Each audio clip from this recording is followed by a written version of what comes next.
Right, guys, I'd like to introduce you to the three new additions to the TMC Reef Habitat 60. So I've got two Mochavinci clowns and a Darwin clownfish. Now, the reason why these clownfish are here is because I lost my mated pair, Curly and Whirly. Now, my mated pair were with me for about, I would say, better half of 9 years. These fish have not missed a beat.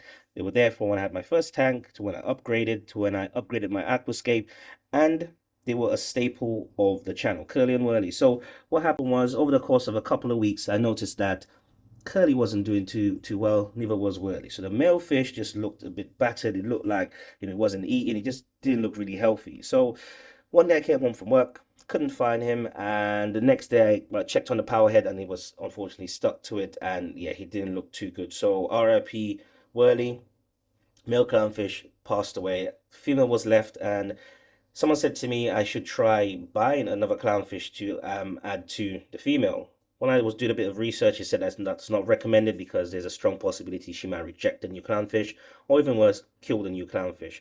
So I had to speak to one of my friendly local reefers and see whether they would want to take my female clownfish, which they did, and they are looking after her and ensuring that she gets the TLC and love that she usually got from me. But these new clownfish have taken up residency in the old I would say territory of my last pair of clownfish, and they're doing really well. The Darwin clownfish, which is the black and white one, is the bigger of the three, and we have them in cascading order. So we have the biggest male coming just underneath the black one, and then the smallest male there, following lead of the other Mochavinci clownfish. So really, I'm loving these fish. They are very fun to watch, and I can't wait to see what they look like as they grow over the next couple of months.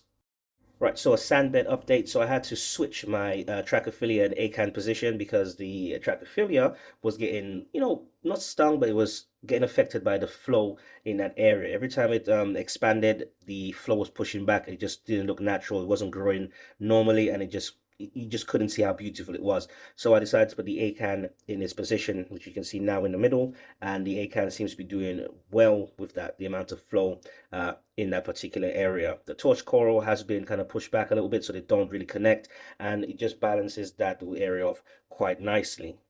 Front corals here, there's no change to them. The only thing I do, I kind of like rotate them every now and again so they can get enough light, enough power, so they can grow quite nicely. I mean, the clam usually rotates itself anyway when the flow isn't the way it wants it to be. The acans to the left of that, that thing gets rotated every now and again, so all the heads get a bit more power as they grow, and all the others, including the jelly bean chalice on the far left next to the Blastomusa on that rock, that gets rotated quite regularly. So yeah, that's a good little setup that I've got going on now. It seems to be working. It's been working for the last couple of months, and yeah, and all the corals are growing really nicely there. So this is the position of the for the Trachophilia, and yeah, much better compared to where it was before. The flow in the last position was just basically pushing all the flesh to one side of the coral. So the hair now, it gets less flow, and it can actually swell up and do its thing. Now there's enough room between the clam and itself and the gunny to its right. So I've got no issues worrying about if it's going to get stung or anything like that. So perfect position for my system and the sandbed area that I've got available for this particular coral. Now the clam now is growing steadily. Nothing much to report about the clam. It looks really healthy. The colors are very vibrant. Once all the white's gone, it's more into the evening side of this setup and the lighting schedule. So clam doing extremely well. The rest of the SPS growing quite nicely, growing amazingly. I did have an issue with my alkalinity some time ago, and my ICP results picked that up, but it was kind of like I didn't really need the ICP to kind of pick it up because I saw it, because I used my trident to identify the issue before anything occurred. So basically what happened was my alkalinity uptake increased for my system. So I increased the amount of alkalinity I was dosing in my two-part, but I increased it to a number that was way too much for the system too quickly. So over the space of, I would say, 3 or 4 days, my alkalinity went from about 7.8-ish to about 9 DKH. Now, because of the trusty old trident, it alerted me, or I checked the results and realized like that didn't look right.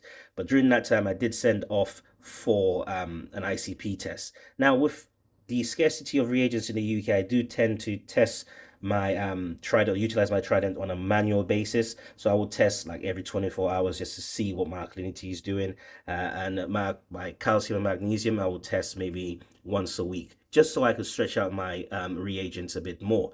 Now, the next thing I came upon the ICP test was my PO4.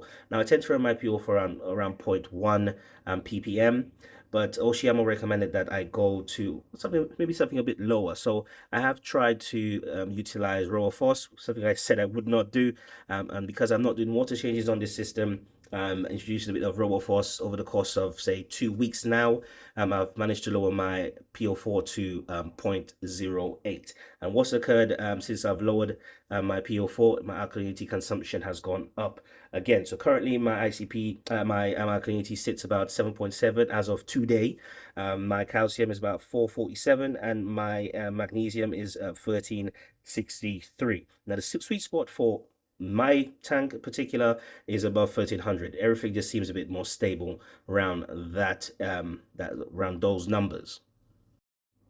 Now, the next project for this system is to find a way or solution to have my lights suspended over my tank. Now, ideally, I would like to have something that's wall mounted, so maybe a bracket that's mounted to the wall that protrudes over the tank and attach the suspension kit or for the XR30s on there. So the lights itself are about maybe a foot above the tank. The reason for that is I need to find a way to cover this tank. Now, TMC do a cover that you can just buy off the shelf, so I'll probably just buy that, put it over the tank because I'm away now during the day, and if anything jumps out the tank, I'm not home to kind of save it, which is, yeah, it's going to be sad, a sad day if that was to occur.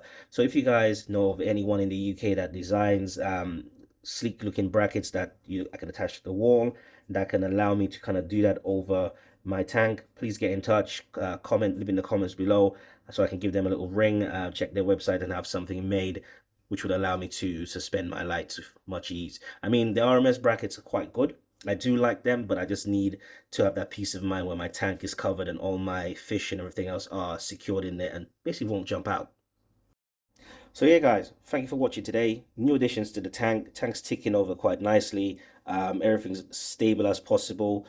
Sad news that I lost my clownfish, but I'm kind of happy that I gained 3 more new clowns to the system, and I cannot wait to see what they look like in a couple of years when they're fully matured. Right, guys, this is Noran for HC Aquatics Reefing. Don't forget to like, share, subscribe.